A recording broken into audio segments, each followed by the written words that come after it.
আজকের রেসিপি আলু ফুলকপি দিয়ে ডিমের ঝোল।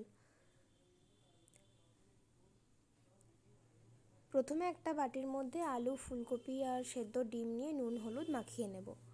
তারপর তেলে একে একে ডিম আলু ফুলকপিগুলো ভেজে নিতে হবে।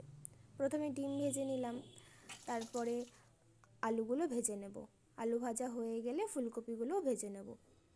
তারপর ওই তেলে 5 ফোড়ন, দারচিনি, এলাচ, শুকনো লঙ্কা ফোড়ন দিয়ে পেঁয়াজগুলো ভালো করে ভেজে নিতে হবে। পেঁয়াজ ভাজা হয়ে গেলে ওর মধ্যে দিয়ে দেব পেঁয়াজ বাটা, কাঁচা লঙ্কা বাটা, আদা বাটা, রসুন বাটা দিয়ে ভালো করে মশলাটা কষে নেব। মশলা কষা হয়ে গেলে গুঁড়ো মশলা দিয়ে দেব, হলুদ, লঙ্কা, জিরে, লবণ সব দিয়ে ভালো করে মশলাটা কষে নেব। তারপর দিয়ে দিতে হবে লঙ্কা। তোমরা তোমাদের ইচ্ছে মতন ঝাল দিতে পারো, আমি এখানে 3টে লঙ্কা দিলাম। দিয়ে ভালো করে কষানো হয়ে গেলে টমেটোগুলো দিয়ে দেব।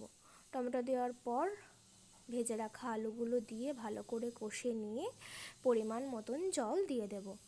জল দিয়ে দেওয়া হয়ে গেলে কিছুক্ষণ ঢাকা দিয়ে রেখে দেব। আলু সেদ্ধ হয়ে গেলে তারপরে দিয়ে দেব ভেজে রাখা ফুলকপি ও ডিম। আমার আজকে রেসিপি রেডি, আলু ফুলকপি দিয়ে ডিমের ঝোল। তোমাদের ভালো লাগলে তোমরা সকলে বাড়িতে ট্রাই করতে পারো।